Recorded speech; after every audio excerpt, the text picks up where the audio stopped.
Big Planet, huh? Yeah, been playing it for the past week, trying to get into it. Do you like it? Yeah, I like it. I just don't think it's as fantastic as everyone said. What are you talking about? It's awesome. It's creative, fun, interesting, and has a ton of replay value. Yeah, but it lacks in some areas too. Like what? Well, where's the story? I mean, this is cute, but it has no plot at all. Example. Well, remember Time Splitters 2? Great game. I agree, but do you remember the story? Not really. That's because it was practically non-existent.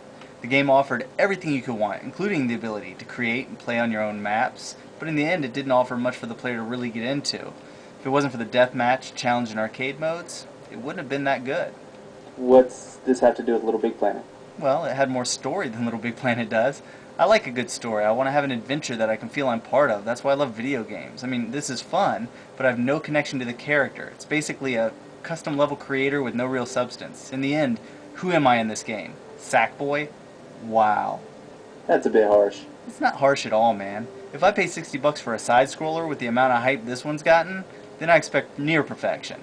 Once you play through it, your only real interest is getting all the items to build with and making your own levels, which is cool, but for how long?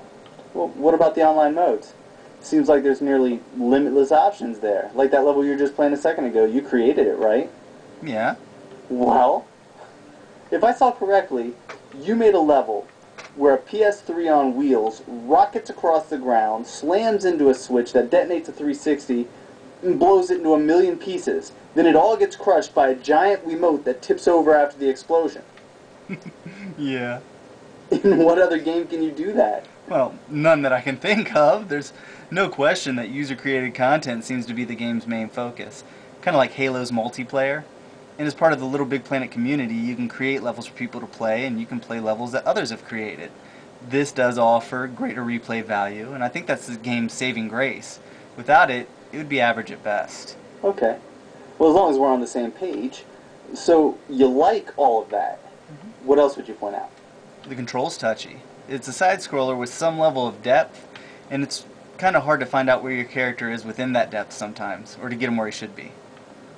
So it sounds like you have a couple of problems, but overall you like the game. Oh, definitely. It's a cool idea, it's creative, fun to play, the physics are outstanding, and you really do have an amazing amount of customization and online options. There's a serious lack of any story, and I think the control could have been tweaked a little more, so it's not quite as good as it could have been. What would you give it on a scale of 1 to 10? I'd give it a 7.8. There's no question that's worth playing, but I wait for a price drop. There's nothing that cries out, spend $60 on me. Okay. If you say so. Well, I'm going to take a nap. Okay, I'll catch you later. Yeah, well, I'd rather take a nap than hear you ramble on all day anyway. I'm right here. Shut up.